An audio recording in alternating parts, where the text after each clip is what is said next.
ત્યાં જે અરજી લખાય ને ઈ અથવા તો ઘરેથી કોઈ લખીને આવતા હોય બરોબર વકીલ પાસે લખાવીને આવતા હોય બધી અરજી અહીંયા આ બેન પાસે પૂજાબેન હવે અરજીનું કે ચોકીમાં કે દેવાનું થતું હોય એને પછી આપી દે પછી ઈ લોકો અરજદારને સામાવાળાને બોલાવી નિવેદન લે અને એની બધી પૂછપરછ કરે પછી એની તપાસ પૂરી થઈ જાય એટલે ઈ અરજી ફાઇલે ખાવા અહીંયા દઈ દે પછી ફાઇલે કરીને રાખી દે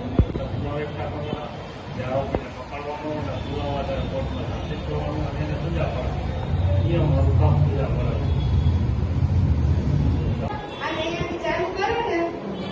અહીંયાથી લાઈટ થશે ને અહીંયા લાઈટ થશે બરોબર આમાં અહીંયા લગાડેલું હોય આપણે કોઈ બંદોબસ્તમાં જાય કે કોઈ મારામારી માટે ક્યાંય ગયા હોય ને તો પોલીસ અહીંયા બોડી ઉપર લગાડે પોલીસ ઉભી હોય ને પોલીસ મારે પાડવાની કે ભાઈ આ બેન છે એને બંદોબસ્તમાં જવાનું હોય તો બેને કહું કે તમારે બંદોબસ્તમાં જવાનું જ્યાં મારે જતી પોલીસ જો ને એ નોકરી મારે પાડવાની આ મારું કામ છે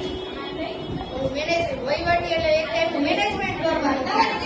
નાગરિક પૂરે તમારે શું કરવાનું છે એ બધું મારે પોલીસને મારે કરવાનું બધું મેં કરવાનું છે મારે પોલીસ નોકરી કરવાની અમારી બધું અલગ અલગ આમાં વિભાગ આવે જ છે